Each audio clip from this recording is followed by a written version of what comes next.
He stood at the polished glass doors of Le Séjour, his heart hammering in his chest, unsure if his breath trembled because of excitement or fear. The soft glow of chandeliers spilled onto the marble floors inside, and a uniformed maitre d' glanced at him before returning to his post. Daniel cleared his throat, straightened his thrift store blazer, worn at the elbows, yes, but clean, and stepped inside with his 7-year-old daughter, Lily, clutching his hand.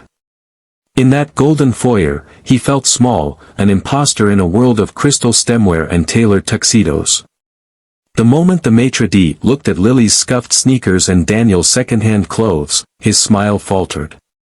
"I'm afraid we don't have a reservation," he said, voice polite but final. "Perhaps another time." Daniel's heart sank. He had saved for months to bring Lily here, her first time in a place this grand, pressing each coin into his savings jar until every dollar seemed to glow with promise. He had envisioned her eyes lighting up at the marble staircase, her fingers brushing the folds of the tablecloth, the first taste of a chocolate soufflé that would melt like magic on her tongue. He swallowed hard, trying to keep his voice steady. "I understand. Maybe if you could make room for us, just for tonight." The maitre d' shook his head. "I'm sorry, sir.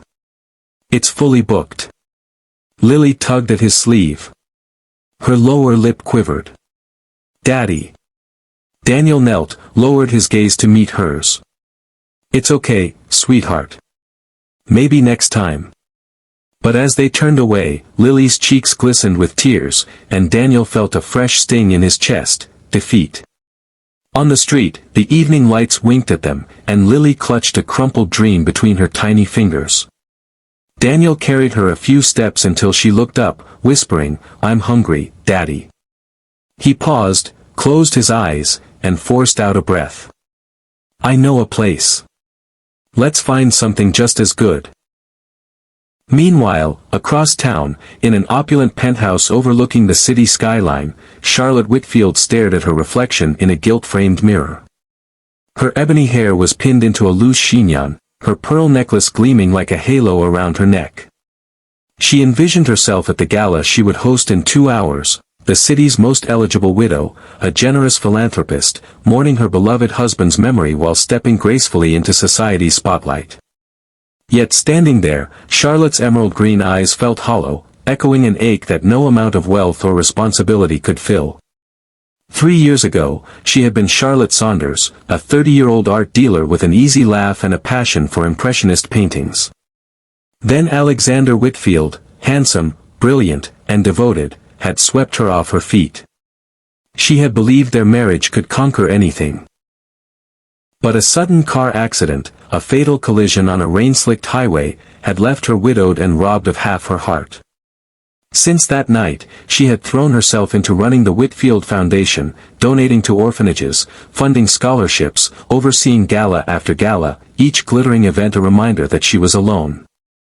Tonight's fundraiser would honor her late husband's legacy, raising money for art programs in underprivileged schools, but Charlotte worried she might collapse on stage, her grief too raw to play hostess. Back on the streets, Daniel and Lily wandered past warmly lit bistros, but none had the kind of magic he'd promised. Lily's stomach rumbled. She pressed her face against his side, her curls brushing his cheek. "Daddy, why did they send us away?" He knelt to hug her.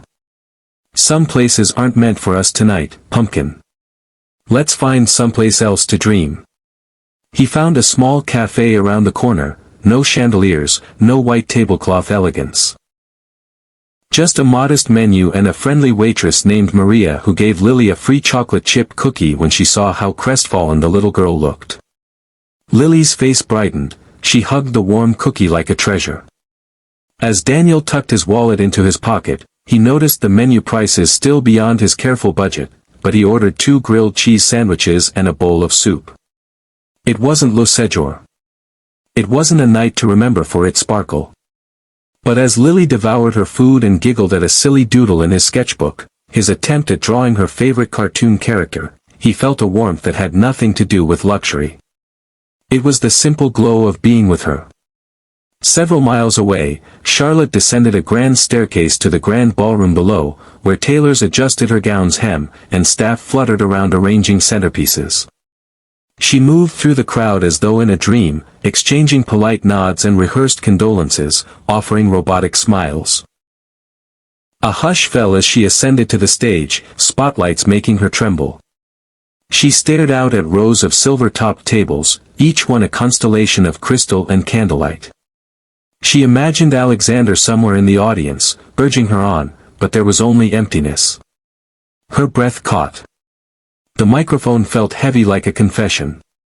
"Thank you all for joining me tonight," her voice cracked, and guests shifted awkwardly. She steadied herself and continued, raising a glass in her husband's honor. Applause followed, but Charlotte felt disengaged, just a widow playing a part. After the gala, the after-party spilled onto a terrace, candle lanterns swaying in the spring breeze. A few remaining guests sipped champagne as Charlotte excused herself to find a quiet corner. She walked to the railing overlooking the city's pulsating lights, endless dots of hope flickering in the night. She leaned forward, heart bruised with longing, when a soft voice startled her. "Beautiful view, isn't it?" She turned to see a man, late 30s, dressed in a crisp shirt and slacks, but his shoes looked worn, his posture tentative. His eyes were kind, haunted by their own regrets. They studied each other for a moment. "Yes," she whispered. She trailed off, unsure why she felt compelled to speak to a stranger. "Do you come here often?" He smiled gently. "First time. A friend invited me, but he paused, as though deciding how much to share with a stranger. "She couldn't make it.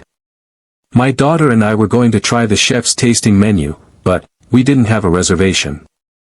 His eyes flicked down to her gown, his own clothes a stark contrast. "We got turned away." Charlotte's breath caught. She remembered her own moment of rejection, her life before the Whitfield name, a young woman starting in the art world, often overlooked, turned away. She sensed his pride, the ache of wanting to give his daughter something special. Compassion welled in her chest. "I'm sorry," she said softly. "If you'd like, I can arrange something. There's a late-night lounge down the street. It's nothing like the chef's menu, but the pastries are divine.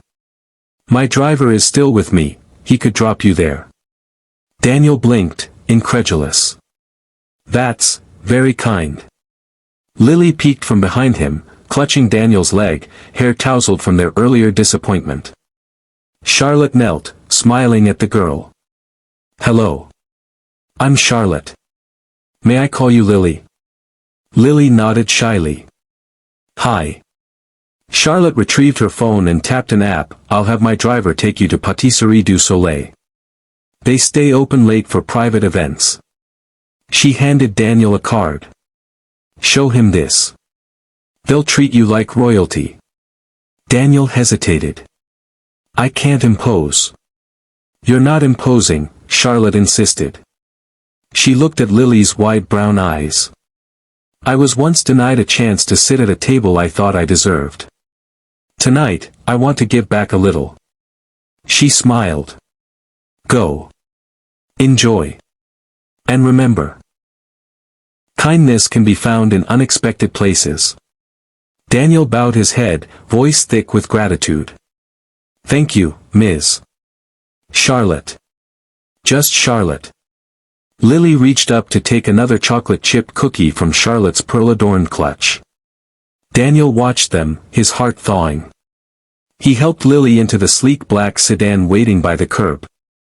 As the car pulled away, Charlotte lingered, watching the tail lights blink away, and for the first time that night, felt a spark, something tender and stirring, as though she had unearthed a piece of her own heart she had buried long ago.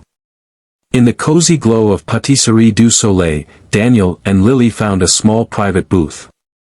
The walls were lined with glass cases displaying macarons in blush pink, eclairs with glossy chocolate glaze, and fruit tarts bursting with color. Lily gasped. "Daddy, it's like a dream." She hopped onto the seat, her eyes bright.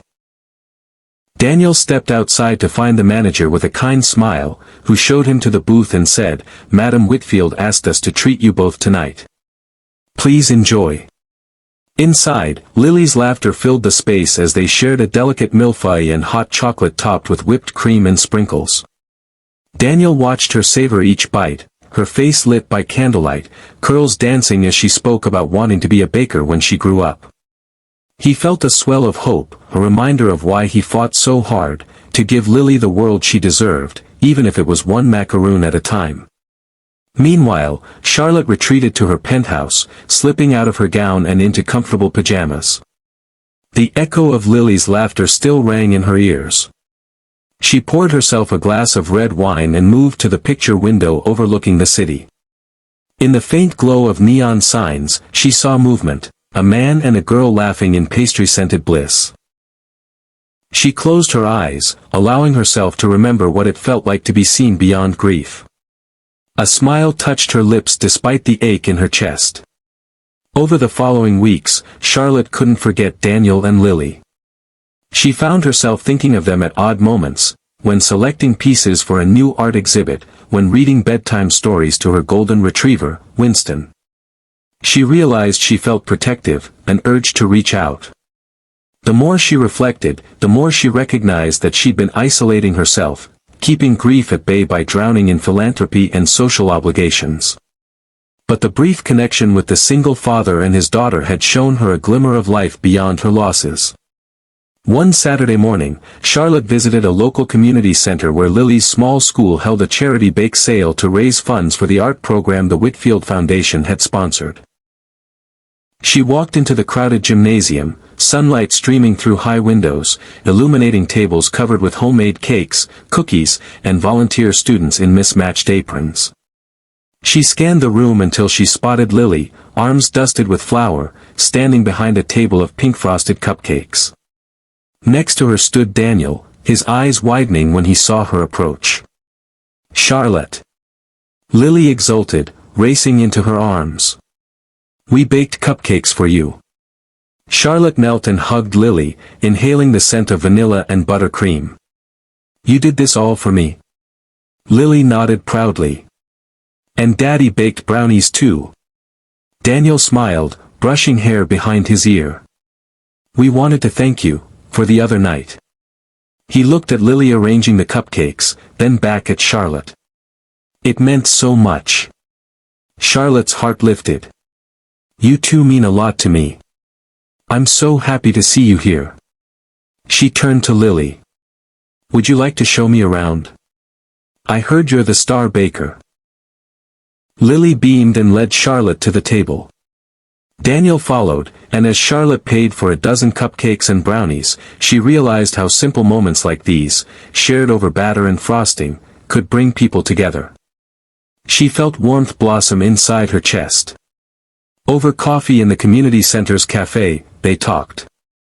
Lily described her favorite books, Daniel spoke of his work as a physical therapist and his dreams of opening a small practice in their hometown. He confessed that money was tight but that he refused to let Lily feel poverty's sting. Charlotte listened, touched by his devotion.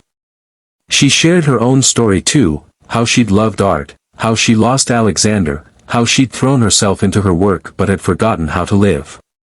Daniel studied her face, the subtle lines around her eyes that revealed both sorrow and strength. "Why did you invite us to Le Séjour?" he asked. "You didn't know me."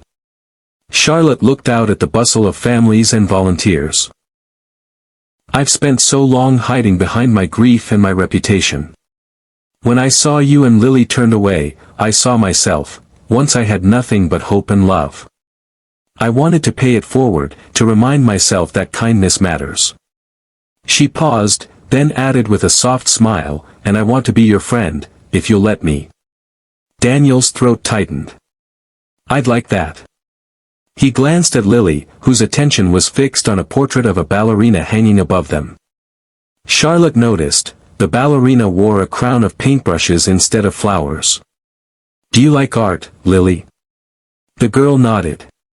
"I want to paint." Charlotte's eyes lit up. "I know a place where you can take art lessons, Whitfield Art Studios." We offer scholarships to kids who can't afford classes. You can come any time. Lily's face lit up as though the sun had risen inside her. Really? Charlotte smiled. Really? As weeks turned into months, Charlotte became a fixture in Daniel and Lily's lives. She arranged for Lily to attend weekend art workshops, where the child's talent for color and composition blossomed.